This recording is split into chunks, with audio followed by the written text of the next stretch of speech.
Sir నమస్తే అండి. Hi అన్న. గేమ్ చేంజర్ సినిమా చూసారా? చూశానన్న. ఎలా చాలా అనిపించింది? చాలా బాగుందన్న.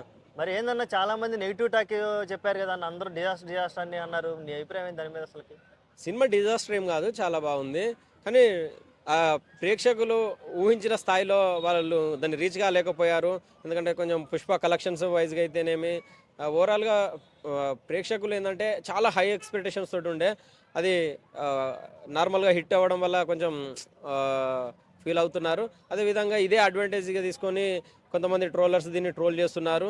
ఆ ట్రోలర్స్కు నేను ఒకటే విజ్ఞప్తి చేస్తున్నా, ఒక నిర్మాత కొన్ని లక్షలు పెట్టి ఈ సినిమాలు తీస్తారు, కొన్ని కోట్లు పెట్టి దాని వెనుక కొన్ని వందల మంది జీవిస్తారు. ఇలాంటి మనం ఒక అభిమానులుగా మనం ఇలాంటి వాటిని మనం ట్రోల్ చేయడం కరెక్ట్ కాదు.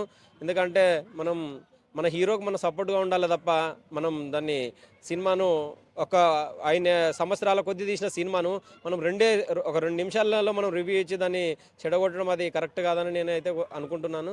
సినిమాలో ఇచ్చిన కంటెంట్ మీద నీ అభిప్రాయం ఏందన్నా? అది ఇన్ఫర్మేటివ్ గా ఉందా, ఎంటర్టైన్మెంటింగ్ గా ఉందా, అసలు అది పనికి రానిది ఏమన్నా ఇచ్చారా దాంట్లో? అది చెప్పన్నా అసలుకి. లేదు లేదు, చాలా మంది కూడా ఇదే ట్రోల్ చేస్తున్నారు. ఇది సినిమా ఏంటంటే నిమిషానికి ఒక క్యారెక్టర్ మారుతుంది, ఒక గజనీ టైప్ లాగా అపరిచితులాగా క్యారెక్టర్స్ మారిపోతున్నారు అని అంటున్నారు. యాక్చువల్గా ఏంటంటే అది సినిమా మంచి కంటెంట్ ఉన్న సినిమా.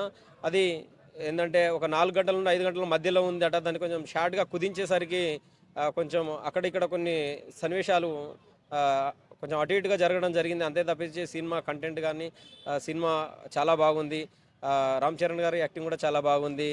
ఒక సీఎంగా, ఒక యాక్టర్గా, ఒక ఐఏఎస్గా, ఐపీఎస్గా అందరినీ చాలా బాగా ఎంటర్టైన్మెంట్ చేశాడని మేము అనుకుంటున్నాం. సినిమా వచ్చి రాగానే థియేటర్ ని ప్రింట్ డైరెక్ట్ బయటకు వచ్చింది, మొదటి రోజే వచ్చేసింది. ఈ రోజు కూడా బస్సులో ప్లే చేస్తున్నారు, డైరెక్ట్ సిటీ కేబుల్ లో డైరెక్ట్ గా ప్లే చేస్తున్నారు. అవును, ఇదే ఇప్పుడు ఈ రోజు న్యూస్ కూడా చూసాము. ఈ రోజు న్యూస్ చూస్తే కూడా ఆ పైరసీ వాళ్ళను అరెస్ట్ చేశామని కూడా అన్ని న్యూస్ ఛానల్లో రావడం జరుగుతుంది.